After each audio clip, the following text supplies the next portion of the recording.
ఏం చేయలేములే ఎందుకంటే రన్నింగ్ అంటే ఏం చేయలేము చాలా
ఏం చేయలేములే ఎందుకంటే రన్నింగ్ అంటే ఏం చేయలేము చాలా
నుంచి ముందుకు పోదు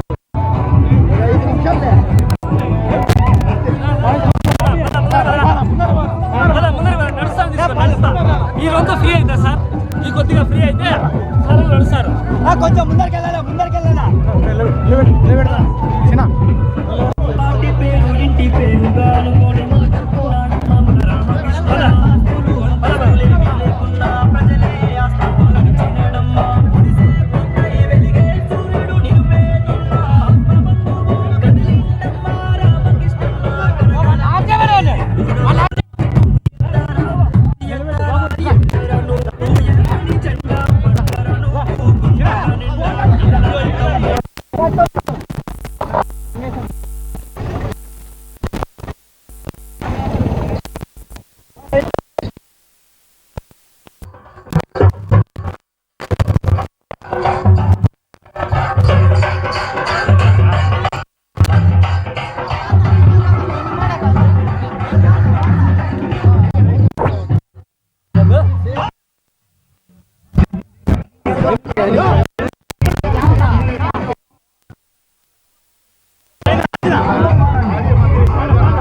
కొద్ది నుంచి ముందుకు పోదు.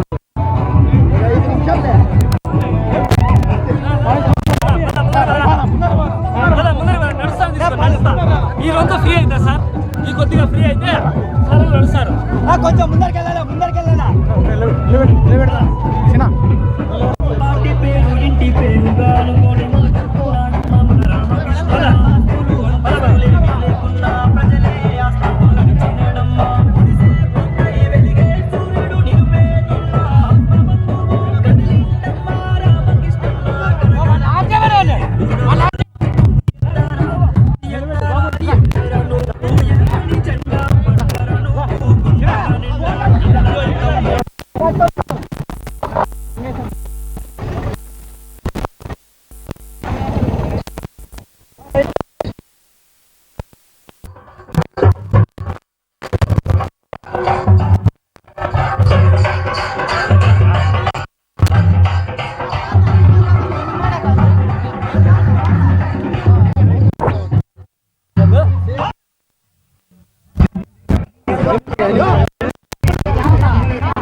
చట్టం ద్వారా చేసి ఈ దేశ ప్రజలకు ముఖ్యంగా గ్రామీణ ప్రాంతాల్లో కూలీలకు అందరికి కూడా ఒక హక్కుగా కల్పించింది. మొట్టమొదటి స్వాతంత్రం నుంచి మొట్టమొదటి 2004లో యూపీఏ ప్రభుత్వం అనేది కూడా ఏర్పడిన తర్వాత ముఖ్యంగా ఆనాటి దేశంలో కరువు పరిస్థితులు, ఆ కరువు పరిస్థితుల్లో రైతుల యొక్క ఆత్మహత్యలు కాచింది, రైతు కూలీల యొక్క వలసలు, కేవలం ఉపాధికి 50-60 రూపాయలు సంపాదించుకోవడానికి కూడా ఈ దేశంలో వలసలు అనేది కూడా ఎక్కువైనప్పుడు పార్లమెంటులో ఒక చట్టం అనేది కూడా రూపొందించి మహాత్మా గాంధీలో మొట్టమొదటి బిల్లు కూడా చేయడం, ఈ జిల్లాలోనే ఆ రోజు ఉండే ప్రధానమంత్రి గారు కానీ, సోనియా గాంధీ గారు, మన్మోహన్ సింగ్ గారు, అలాగే ఆ రోజు ఉండే rural development minister Raghuvamsha Prasad గారు అందరూ వచ్చేసి కూడా ఆ రోజు అక్కడ కూడా బండ్లపల్లిలో, నార్పల్ మండలం బండ్లపల్లిలో కూడా ప్రారంభించడం జరిగింది. కానీ ఈరోజు అది ఒక భారంగా భావించి కేంద్ర ప్రభుత్వం అనేది కూడా భారంగా భావించి బీజేపీ, భారతీయ జనతా పార్టీ నాయకత్వంలో ఉండే ఈ ఎన్డీఏ ప్రభుత్వం దాన్ని ఏదో రకంగా ఉపసంహరించుకోవాలని చెప్పి, ముఖ్యంగా ఆ చట్టాన్ని నీరుగార్చాలని చెప్పి, ఈ ప్రజలకు పార్లమెంటు సాక్షిగా ఇచ్చిన హక్కుని నీరుగార్చాలని చెప్పేసి ఈరోజు 60% కేంద్ర ప్రభుత్వము, 40% వచ్చేసి రాష్ట్ర ప్రభుత్వాన్ని చేసుకొని వచ్చేసి కూడా జరగడం చాలా కూడా అత్యంత బాధాకరం, దుర్మార్గమైన చర్య. ఇదంతా కూడా ఎక్కడ కానీ లేదు. అందుకోసమే ఈరోజు జాతీయ ఉపాధి గ్రామీణ పథకాన్ని యథాతథంగా కూడా ప్రకటించాలని చెప్పేసి కూడా మేము చెప్తా ఉన్నాం. దీనివల్ల ఈ దేశ ప్రజల్లో ముఖ్యంగా కూలీలకు ఉపాధికి కూడా ఒక హక్కుగా పరిగణించేదే కాకుండా ఆడ మగానే తారతమ్యం లేకుండా సమానంగా కూడా వేతనాలు ఇవ్వాలని చెప్పేసి స్వాతంత్రం వచ్చినప్పటి నుంచి మొట్టమొదటి బిల్లు చేసింది కూడా ఇదే అని కూడా చెప్పక తప్పదు. ఈరోజు దాన్ని నీరుగార్చేదే కాకుండా ఈరోజు 60-40% అంటే రాదు.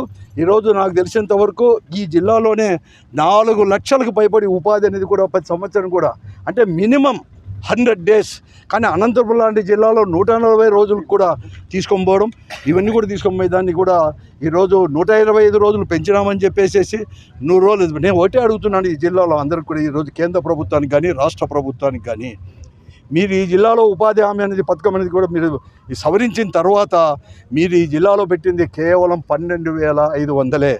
ఈ రాష్ట్రంలో 2,15,000 మందికి మాత్రమే గత సంవత్సరం కూడా ఉపాధి దీని ద్వారా కూడా కల్పించారంటే ఒక జిల్లాలోనే 4 లక్షల మంది అనంతపురం జిల్లాలో ఉన్న దాన్ని రాష్ట్రం అంతా కలిసి కూడా 2,15,000 మందిని మాత్రం చేశారంటే ఎంత నీరు గార్చారు ఇప్పటికి కూడా దీనివల్ల కూడా అర్థమవుతుంది.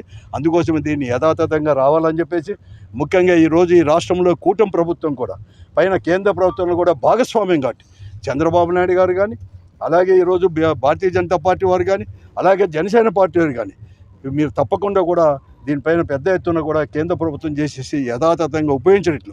కనీసం నేను చెప్తాను, మొట్టమొదటిగా మన అనంతపురం లాంటి జిల్లాలకి ఎగ్జామ్ ప్రారంభించారో ఆ జిల్లాలకైనా ఇదో ఈశాన్య రాష్ట్రాల్లో ఎలా అయితే ఎగ్జామ్షన్ ఇచ్చారో కనీసం ఈ జిల్లాలకన్నా ఉంటే ఇంతకంటే అన్యాయం చేసిన వారు దుర్మార్గమైన చర్య కూడా మరొకటి లేదని చెప్పేసి కూడా మేము ఈరోజు సిపిఐ ఆధ్వర్యంలో రామకృష్ణ గారు కావచ్చు, అలాగే ఈశ్వరయ్య గారు, అలాగే గోరా పంజాబ్ రాష్ట్ర వ్యవసాయ కూలీల యొక్క అధ్యక్షులు గోరా గారు వారి నాయకత్వంలో ఉన్న దాన్ని మేమందరూ వైఎస్ఆర్ కాంగ్రెస్ పార్టీగా మేమందరూ కూడా పూర్తిగా కూడా సంఘీభావం కూడా మేము చెప్తా ఉన్నాం.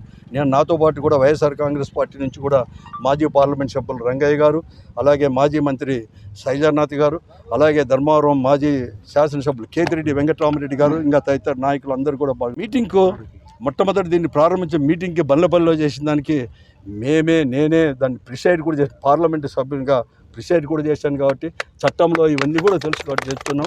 ఆ పొద్దు అదేమి ఆసామసిగా రాలేదు. ఆ రోజు మేము పోరాటాలు ముఖ్యంగా 99 నుంచి 2004 వరకు ఈ రాష్ట్రంలో మరి జిల్లాలో నెలకొన్న పరిస్థితులు అన్నీ కూడా మేము కావచ్చు, సిపిఐ కావచ్చు, సిపిఎం కావచ్చు, అలాగా ఒక ఏకాభిప్రాయం ఉన్న పార్టీలు అన్నీ కూడా ప్రజాస్వామ్య పద్ధతిలో అనేకమైన పోరాటాలు చేశారు. కాబట్టి ఇటువంటి చట్టం రావడం, దానికి తోడుగా కూడా అనంతపురం జిల్లాలోని దీన్ని ఎందుకు చేయాలని చెప్తే ఆ రోజు నెలకొన్న పరిస్థితులు, ఎందుకంటే ఈ జిల్లాలో ఉన్నట్లు దేశంలోనే ఎక్కడ కానీ ఇన్ని వలసలు ఉపాధి కోసం అలాగే రైతుల యొక్క ఆత్మహత్యలు కూడా లేవు కాబట్టి ఇక్కడే దానికి అది కూడా ప్రారంభించడం కూడా జరిగింది. దీన్ని వెంటనే పునరుద్ధరించాలని చెప్పేసి వైఎస్ఆర్ కాంగ్రెస్ పార్టీ కూడా డిమాండ్ కూడా చేస్తారు. ఉమ్మడి ప్రభుత్వం మనం చేసేదంటే ఈరోజు కేంద్ర ప్రభుత్వమే మీ పైన ఆధారపడింది. మీ యొక్క సంఖ్యాపరంగా మీ యొక్క పార్లమెంటు సభ్యులతోనే ఈరోజు మోడీ అనేవారు ప్రధానమంత్రిగా కొనసాగుతూ ఉన్నారు.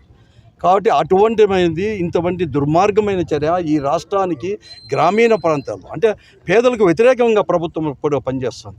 వారికి ఉపాధి కల్పించేది ఓ చట్ట రూపంలో ఇచ్చిండేది, పార్లమెంటు సాక్షిగా ఇచ్చిన దాన్ని ఈరోజు దీన్ని నీరుగారుస్తా అంటే మీరు దానికి జైజేలు పలకడం, లేకపోతే దానికి మద్దతు పలకడం, మీరు వంతు పలకడం అనేది దుర్మార్గమైన చర్య.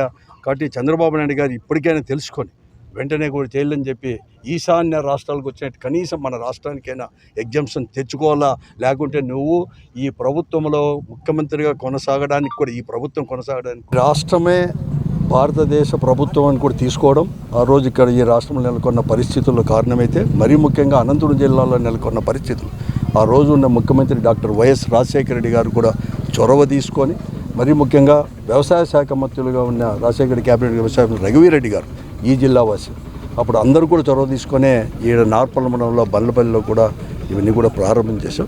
కాబట్టి దీన్ని వెంటనే పునరుద్ధరించాలి. యథాతథంగా ఆ రోజు పార్లమెంటు చట్టం చేసి మొదట ప్రారంభించడం దాన్ని అలాగే పునరుద్ధరించాలని చెప్పుకుంటూ ఈరోజు సిపిఐ వాళ్ళు చేస్తున్న దానికి సంపూర్ణమైన సహకారం ఇవన్నీ కూడా చేస్తాం. అదే అంతకంటే ముఖ్యమైనది ఏమంటే ఈరోజు నేను ఈ రాష్ట్రంలో ఉమ్మడి ప్రభుత్వానికి నేను మనవి చేసేదంటే ఉమ్మడి ప్రభుత్వం మనవి చేసేదంటే ఈరోజు కేంద్ర ప్రభుత్వమే మీ పైన ఆధారపడింది. మీ యొక్క సంఖ్యాపరంగా మీ యొక్క పార్లమెంటు సభ్యులతోనే ఈరోజు మోడీ అనేవారు ప్రధానమంత్రిగా కొనసాగుతూ ఉన్నారు. కాబట్టి అటువంటిమైంది ఇంతవంటి దుర్మార్గమైన చర్య ఈ రాష్ట్రానికి గ్రామీణ ప్రాంతాల్లో అంటే పేదలకు వ్యతిరేకంగా ప్రభుత్వం ఇప్పుడు పనిచేస్తుంది. వారికి ఉపాధి కల్పించేది ఓ చట్ట రూపంలో ఇచ్చిండేది, పార్లమెంటు సాక్షిగా ఇచ్చిన దాన్ని ఈరోజు దీన్ని నీరుగారుస్తా అంటే మీరు దానికి జైజేలు పలకడం, లేకపోతే దానికి మద్దతు పలకడం, మీరు వంతు పలకడం అనేది దుర్మార్గమైన చర్య. కాబట్టి చంద్రబాబు నాయుడు గారు ఇప్పటికైనా తెలుసుకొని వెంటనే కూడా చేయాలని చెప్పి ఈశాన్య రాష్ట్రాలకు వచ్చినట్టు కనీసం మన రాష్ట్రానికైనా ఎగ్జామ్షన్ తెచ్చుకోవాలా, లేకుంటే నువ్వు ఈ ప్రభుత్వంలో ముఖ్యమంత్రిగా కొనసాగడానికి కూడా, ఈ ప్రభుత్వం కొనసాగడానికి కూడా ఈరోజు అర్హత కూడా కోల్పోతారు పేద ప్రజల చేత అని కూడా. ఈరోజు ఉపాధి హామీ చట్టాన్ని నీరుగార్చినందుకు, ప్రజలకు ఇబ్బందులు పెడుతున్నందుకు దానికి వ్యతిరేకంగా అన్న రామకృష్ణ అన్న సిపిఐ తరపున పాదయాత్ర చేస్తున్నారు. మా పార్టీ తరపున, వైఎస్ఆర్సీపీ పార్టీ తరపున మేము సంఘీభావాన్ని, మద్దతును తెలపడానికి వచ్చాం. ఈరోజు కూడా దేశవ్యాప్తంగా చూస్తే ఏదైనా పార్లమెంట్ నుంచి నేరుగా గ్రామాల్లో ఉండే కూలివాడికి డబ్బులు వస్తున్నాయంటే ఒకే ఒక పథకం, అది ఎన్ఆర్జీఎస్ఏ. దాన్ని మార్చడం అనేది చాలా తప్పు. ఇంకొక విషయం ఏమిటంటే ఎన్ఆర్జీఎస్ చట్టం వచ్చిన తర్వాతనే బ్రిటిష్ హయాంలో ఉన్న చట్టాలకు కూడా జీవం వచ్చిందని ఒక ఆఫీసర్గా నేను చెప్పదలుచుకున్నాను. ఇక్కడ ఎన్ఆర్జీఎస్ స్టార్ట్ అయిన తర్వాత దాని ఇంప్లిమెంటేషన్ ఆఫీసర్గా బహుశా దేశంలో రికార్డుల ప్రకారం కూడా మొదటి జాబ్ కార్డు మేమే ఇచ్చి ఉంటాం. ఒక ఆఫీసర్గా, ఎన్ఆర్జీఎస్ ఆఫీసర్గా నేనే ఇచ్చి ఉంటాను. ఈ సందర్భంగా నేను చెప్పదలుచుకుంది ఏంటంటే ఆడ మగకు సమాన వేతనాలు కానీ, equal wages act, compensation act కానీ, అంటే ఏదైనా దెబ్బలు తగిలితే నష్టపరిహారంగా ఇచ్చే యాక్ట్ కానీ, లేదా కనీస వేతనాల చట్టం మినిమం వేజెస్ యాక్ట్ కానీ, ఎప్పుడో 98, 1948, 32, 1972 ఉన్న చట్టాలకు కూడా ఈ చట్టం ద్వారానే జీవం వచ్చింది. ఈ చట్టం వచ్చిన తర్వాతనే ఇక్కడ ఆడవాళ్ళకి కూలీల వేతనాలు పెరిగినాయి. ఈ చట్టం వచ్చిన తర్వాతనే ఎక్కడైనా దెబ్బలు తగిలితే నష్టపరిహారం ఇచ్చేది. అంతేకాకుండా ఈ చట్టంలో ఉన్న గొప్పతనం ఏంటంటే ఇది ఒక డిమాండ్ డ్రివెన్. వాళ్ళు అడిగినప్పుడు పనులు ఇవ్వాలా, అది 14 రోజుల లోపు ఇవ్వాలా.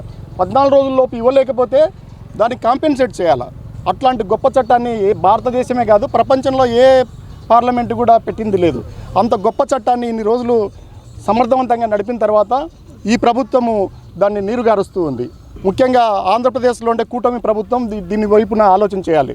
ఇంకొకటి ఏంటంటే ఇది ఒక దుర్మార్గమైన పద్ధతి. ఏదైనా సెంట్రల్ సెక్టార్ స్కీమ్స్ అన్నీ కూడా 100కు 100% ఆ రోజుల్లో ముఖ్యంగా కూలీలకు ఇచ్చే డబ్బుల్లో 100కు 100% కేంద్ర ప్రభుత్వం భరించేది. దాన్ని నీరుగారుస్తూ 75-25 పెట్టారు. ఇప్పుడు మరింత నీరుగారుస్తూ 60-40 పెట్టారు. ఎంతో బడ్జెట్లకు ఇబ్బందులున్న రాష్ట్ర ప్రభుత్వాల్లో 40% మొత్తం బడ్జెట్ మీద భరించాలంటే అయ్యే పని కాదు. ఈ రాష్ట్రంలో, ఈ ముఖ్యంగా జిల్లాలో 100 కోట్ల రూపాయలు పేదవాడికి చేరేటివి ఎక్కడ నేరుగా పార్లమెంట్ నుంచి వచ్చి ఎలాంటి ఆస్కారం లేకుండా, ఇబ్బందులు లేకుండా. అందువల్ల ప్రజలందరూ దీన్ని అర్థం చేసుకోవాలి.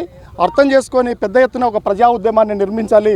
ఏదో రైతులకు ఇబ్బంది అవుతున్నప్పుడు ఢిల్లీ, హర్యానా ప్రాంతాల్లో ఎలాంటి అయితే ఉద్యమాలు వచ్చి దాన్ని నిలబెట్టుకున్నామో, పేద ప్రాంతాలైన ముఖ్యంగా గ్రేటర్ రాయలసీమలో ఉండే ఇబ్బంది ఉన్నట్టు నెల్లూరు పశ్చిమ ప్రాంతాల్లో కానీ, రాయలసీమ వలసలకు వెళ్తున్న ప్రాంతాల్లో కానీ, శ్రీకాకుళం వైపు ఉత్తరాంధ్రలో ఉండే పేదలందరూ, కూలీలందరూ కూడా దీనికోసము రోడ్లు ఎక్కాలని నేను మనసారా కోరుకుంటున్నాను. ఇది రక్షణకు వచ్చిన చట్టము. ఇది దాటిపోతే ఇంకా ఏ డబ్బులు కూడా మన పేదవాళ్ళకు వచ్చే అవకాశం లేదు. కూలీలకు వచ్చే డబ్బులు వచ్చేదాన్ని నేరుగా పార్లమెంట్ నుంచి పంచాయతీకి వచ్చే డబ్బులు ఇవి. దీనికోసం మనం పోరాడాలా. అంతేకాకుండా ఇంత ఉన్నారు. మహాత్మా గాంధీ పట్ల వాళ్ళకున్న వ్యతిరేకత కూడా ఇందులో స్పష్టంగా అగుపిస్తూ ఉంది.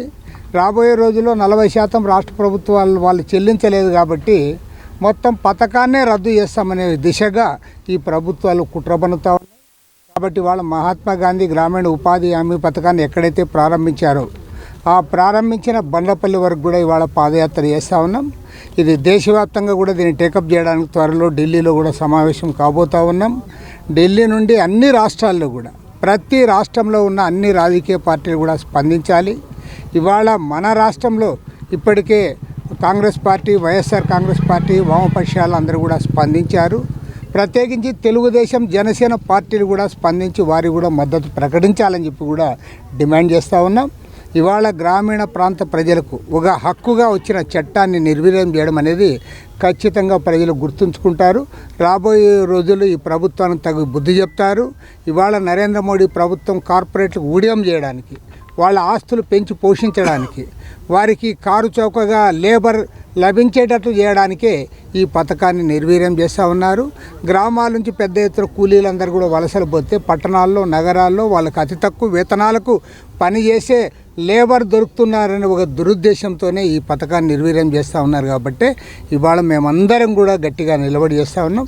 ఈరోజు ప్రత్యేకించి ఆ పథకాన్ని ప్రారంభించినప్పుడు జరిగిన ప్రారంభ సభకు అధ్యక్ష వహించిన అనంత వెంకటరామరెడ్డి గారు, అప్పుడు పీడీగా ఉన్న రంగయ్య గారు, అదేవిధంగా శైలజానాథ్ గారు అప్పుడు ఈ ఎమ్మెల్యేగా ఉన్నారు బండ్లపల్లి ఆ ప్రాంతంలో.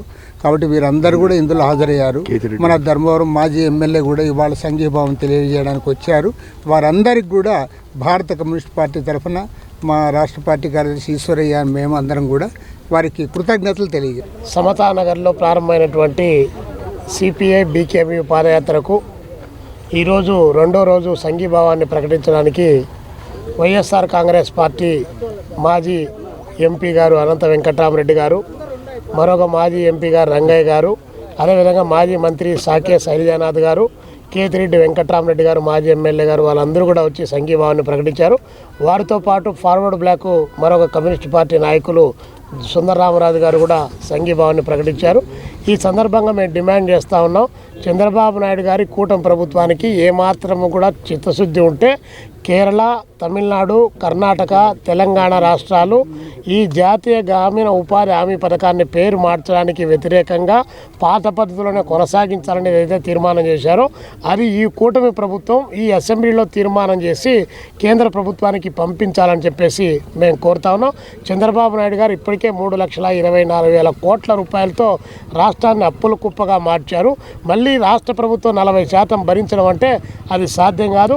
కాబట్టే కేంద్ర ప్రభుత్వం చాలా తెలివిగా దీని పథకం పేరు మార్చడంతో పాటు ఈ పథకానికి రాష్ట్ర ప్రభుత్వాలే చేత కాలేదని చెప్పి వారి ద్వారా చెప్పించి దీన్ని బంద్ చేయించడానికి కావాల్సినటువంటి ప్రయత్నం జరుగుతుంది. ఇది ఖచ్చితంగా గ్రామీణ కూలీలకు కానీ పేద రైతాంగానికి సంబంధించి వలసపోతున్నటువంటి వారి యొక్క కుటుంబాలకు సంబంధించి తీవ్రంగా నష్టం కలుగుతుంది. ఈరోజు అనంతపురం లాంటి జిల్లా లేదా రాయలసీమ లాంటి జిల్లాలు, ఉత్తరాంధ్ర లాంటి జిల్లాల్లో వలసలు ఆగిపోయాయంటే కారణం ఈరోజు జాతీయ గ్రామీణ ఉపాధి హామీ పథకం. ఈ పథకాన్ని ఎత్తేస్తే మళ్ళీ కేరళ, బెంగుళూరు ఇలాంటి ప్రాంతాలకు కడుపు చేతపట్టుకొని పోవాల్సినటువంటి పరిస్థితి వస్తుంది. కాబట్టి దీన్ని కేంద్ర ప్రభుత్వం, రాష్ట్ర కూటమి ప్రభుత్వం కూడా ఖచ్చితంగా ఆలోచించి దీనిపైన నిర్ణయం తీసుకోవాలని చెప్పేసి ఈ పథకాన్ని అందులో మహాత్ముడి పేరు తొలగించడానికి దాని వెనుక రాజకీయపరమైనటువంటి సైద్ధాంతికపరమైనటువంటి కుట్ర దాగి ఉంది. మహాత్మా గాంధీ పేరు వినిపించినప్పుడల్లా ఆయన హత్య చేసింది నాథురామ్ వినాయక్ గాడ్సే అనేటువంటి వాడు హత్య చేశాడు. కాబట్టి ఆ రాజకీయాల్లోంచి మహాత్మా గాంధీని ఈ చరిత్ర పుటల నుంచి తొలగించడానికి కావాల్సినటువంటి ప్రయత్నం ఆర్ఎస్ఎస్, బీజేపీ, ఎన్డీఏ ప్రభుత్వం చేస్తుంది. దానికి రాష్ట్ర ప్రభుత్వం సహకరించడం దుర్మార్గకరమైన చర్యగా మేము భావిస్తూ దీనిపైన చంద్రబాబు నాయుడు గారు అసెంబ్లీలో తీర్మానం చేసి పంపించాలని చెప్పేసి మేము సిపిఐగా డిమాండ్ చేస్తూ ఉన్నాం.